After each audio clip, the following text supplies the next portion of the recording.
Single dad was fixing lights at the charity gala when the guest of honor called his name in tears. Intro: the man above the world. The ballroom of the Grand Viridian Hotel shimmered like a dream. Crystal chandeliers, golden arches, velvet curtains, everything shining except the one thing that mattered, the central stage spotlight, flickering like a candle in the wind. High above on a maintenance ladder stood Ethan Hale, 34, a single dad, sleeves rolled up, tightening a screw with a worn-out screwdriver he bought for $3 at a pawn shop. Below him, hotel staff rushed around in panic. "Please tell me you can fix it before the guest of honor arrives," the coordinator begged. Ethan smiled. "I fix things. It's the one thing I'm good at." But his hands shook slightly, not because of height, but because he hadn't eaten since morning. His daughter, Mia, 7 years old, was sitting quietly on a chair, sketching butterflies on a piece of cardboard she found backstage.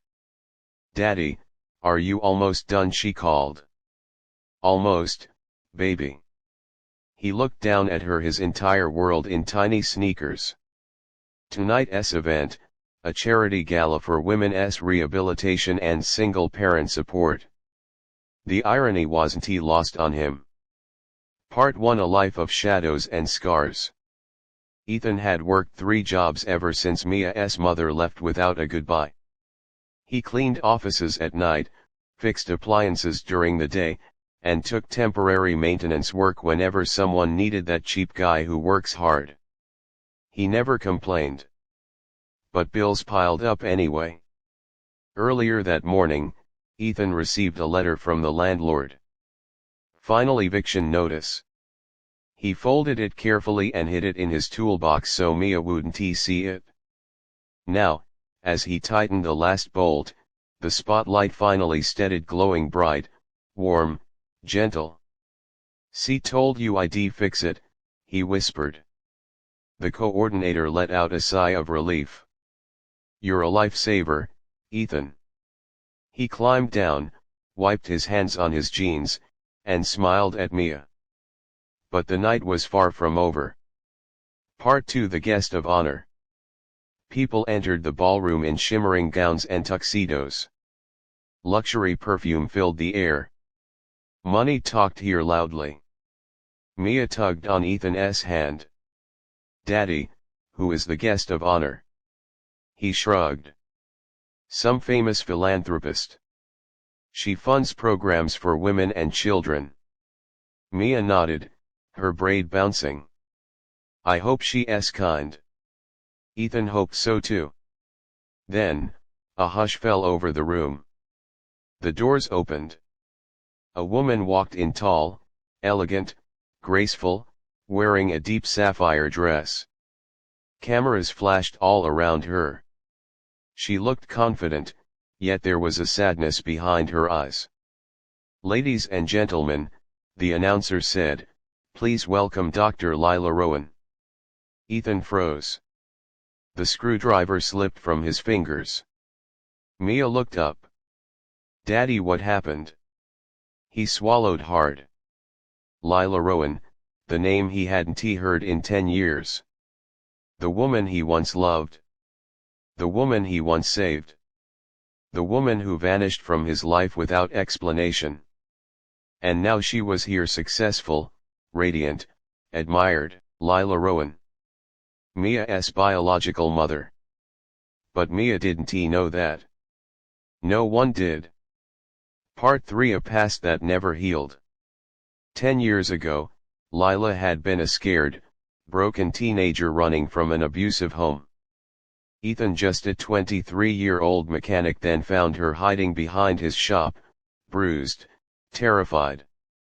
He gave her food. He fixed her bike. He let her stay in his spare room.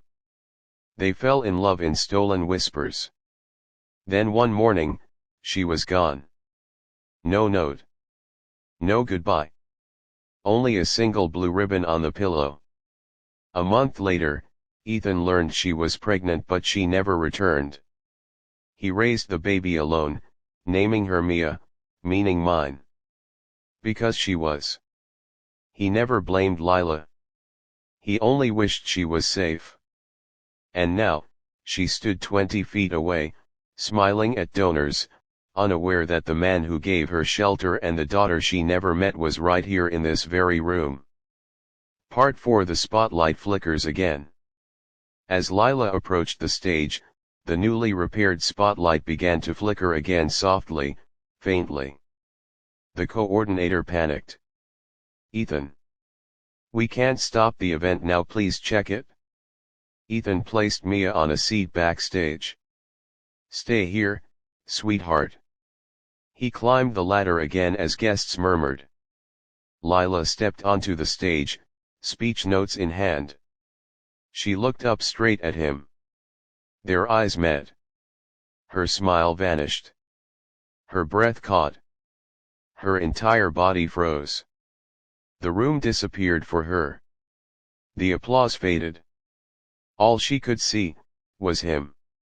Ethan, she whispered. He slipped. His foot almost missed the step. The screwdriver clattered down. Gasps filled the room. Mia jumped up. Daddy. Lila's eyes darted toward the little girl, braided hair, blue ribbon. Her ribbon. Her eyes widened in shock. Ethan Hale. She whispered, tears forming. Is that? But before she could finish, the spotlight burst with a loud pop, plunging the stage into partial darkness. Screams filled the ballroom. Ethan steadied himself. It's okay. I'll fix it. He bent down, opening the wiring panel. Lila walked slowly toward him, trembling. Her voice cracked. Ethan, is she mine? He froze. The question he had feared for 7 years. He exhaled softly. Yes. The entire ballroom fell into stunned silence. Part 5. A reunion no one expected. Lila's legs gave out. She knelt on the floor, tears streaming down her face. Ethan, why didn't you find me? Lila, you disappeared. I searched everywhere. She shook her head, sobbing. They took me away, social services, a shelter. I was told you didn't want me anymore. I was broken, Ethan. He stopped working. For the first time, he saw the hurt behind her success, the trauma she hid behind awards, achievements, and glamour. I would be never left you, he whispered. She reached out, touching his hand. And she's really ours. He nodded. Mia stepped forward, confused. Daddy. Lila looked at her with trembling lips. Hi. I'm Lila. Mia smiled softly. I like your dress. Lila laughed through tears. Ethan cleared his throat. You can talk after I finish fixing this. People are watching. Lila shook her head. No. They can wait. She turned to the audience, still crying. Everyone, please give me a moment. The guests murmured in sympathy. Part 6. Fixing more than lights. Ethan repaired the fuse, reset the electrical line, and tightened the final bolt. This time, when the spotlight turned on, it shone brighter than ever, almost like it understood the moment. Lila stood beside him and whispered, You fixed everything, even things that weren't broken yet. Ethan gave a small, shy smile. You look good, Lila. So do you. Mia tugged Lila's dress. Are you my mommy? Lila's mouth trembled. I don't deserve to be.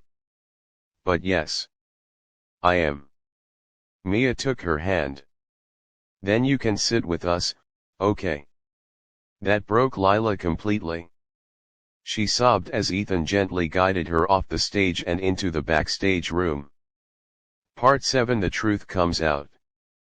Lila explained everything, how she had been taken to another city. How her trauma worsened. How she rebuilt herself from scratch. How she spent years searching for Ethan but always found nothing. He listened silently. When she finished, she whispered, "Do you hate me?" Ethan shook his head. "No, I missed you." She took his hand. "I want to be in Mia's life, if you let me." Mia leaned against Ethan, whispering, "Daddy, she seems nice." He looked at Lila, broken, healing, hopeful. "She is nice," he said. "She always was." Part 8. The Gala's final moment. Lila returned to the stage to give her speech. But she changed it entirely. "I came tonight to talk about helping broken families," she said, voice shaking. "But I found mine instead." The audience gasped. "I found the man who saved me once, and the child I never got to hold." People wiped their tears. "I may be the guest of honor, but the real hero is the man who fixes more than lights." Spotlight turned to Ethan. Mia clapped loudly. The audience followed. For the first time in his life, Ethan felt seen. Truly seen. Part 9. A new beginning. After the gala, Lila insisted they stay at her guest house temporarily. No more motels. No more sleeping in cars. "Let me help you now," she said. Ethan hesitated. "I don't want charity." "It's not charity," she whispered. "It's family." Mia hugged them both. And under the soft glow of the restored spotlight, their three shadows aligned finally together. Ending, he fixed the light. And it fixed them. They didn't fix everything in one night. But they started. Ethan finally slept without fear. Mia finally had a mother's embrace. Lila finally had the family she lost. And all because a single dad fixed a flickering light at a charity gala. And illuminated the truth that had been waiting in the dark for 10 years.